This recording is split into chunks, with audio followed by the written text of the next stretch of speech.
Toujours la non mais attendez, attention, du pickpocket dans bien sûr. Non, mais c'est kafkaïen. je suis d'accord avec kafkaïen. Benjamin Morel, c'est des filières, mais ces filières, elles viennent d'où? C'est pas des jeunes de la Creuse, non?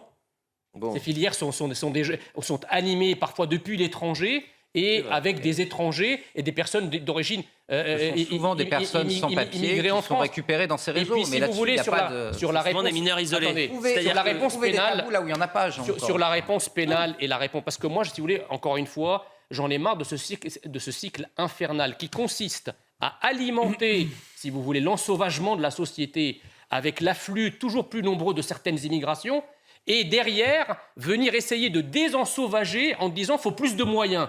La France est devenue une cocotte minute, mais pour éviter que le couvercle de la cocotte minute explose, il faut d'abord commencer par éteindre le feu. La pub. C'est-à-dire arrêter l'alimentation de certaines immigrations. Et ensuite virer tous les étrangers indésirables. Non, Benjamin, Voilà, s'il vous plaît, la publicité. publicité. Il y a de l'argent. Benjamin. Oui, j'étais très bouleversé par les blessures infligées par ce rodéo à cette petite fille. C'était quelque chose d'absolument choquant. Ça, c'est la première chose. La deuxième chose, c'est qu'il y a effectivement l'inaction de l'État, une responsabilité de l'État dans ce qui arrive. Et c'est d'ailleurs pourquoi l'Institut Apollon que je préside envisage, dès la rentrée, de porter plainte pour inaction sécuritaire et identitaire contre l'État, exactement sur le même modèle que la plainte qui avait été déposée pour inaction climatique. Parce que l'identité de la France et sa sécurité sont d'abord garanties par l'État. Donc là, vous avez effectivement la responsabilité sur les rodéos. Je dirais qu'il y a la responsabilité de l'État, mais aussi la responsabilité de tout un tas de personnes du showbiz, par exemple.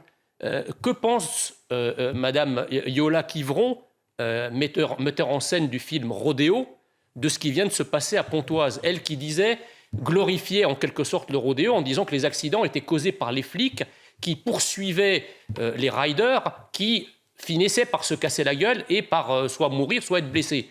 On n'est pas du tout dans cette configuration. Donc il y a une espèce d'apologie des crimes du rodéo, parce que c'en sont.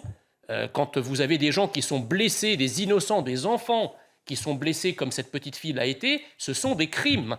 Et vous trouvez dans le showbiz des gens pour faire l'apologie de ces pratiques purement criminelles.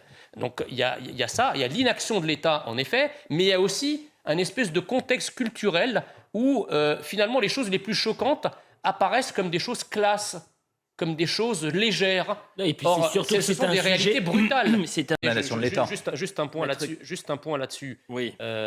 En fait, ils ne sont pas déconseillés, c'est-à-dire qu'ils ont des directives écrites. Oui, je dis ça avec pudeur. Voilà, et là, donc il y a des écrits là-dessus. Et c'est quoi la raison? C'est que si on poursuit, il peut y avoir un accident, soit de celui qui est sur la moto, soit effectivement que la police ou celui qui fait le rodéo peut blesser quelqu'un. Et si celui qui fait le rodéo est blessé, derrière, il peut y avoir un embrasement du quartier. Donc, comme on veut éviter cette issue fatale de l'embrasement généralisé, on ordonne de ne pas poursuivre. Mais la République, elle doit avoir la main ferme. Dans quel pays au monde on ne donne pas instruction à la police de poursuivre un délinquant? Et si derrière, il y a un embrasement, la République doit abattre sa main ferme et écraser cet embrasement. Enfin, on n'obtient pas la pacification d'une société en ayant la main moite. C'est ce qui se passe. Non, mais ça, on est d'accord. Chiffré aussi. Ça J'allais accélère.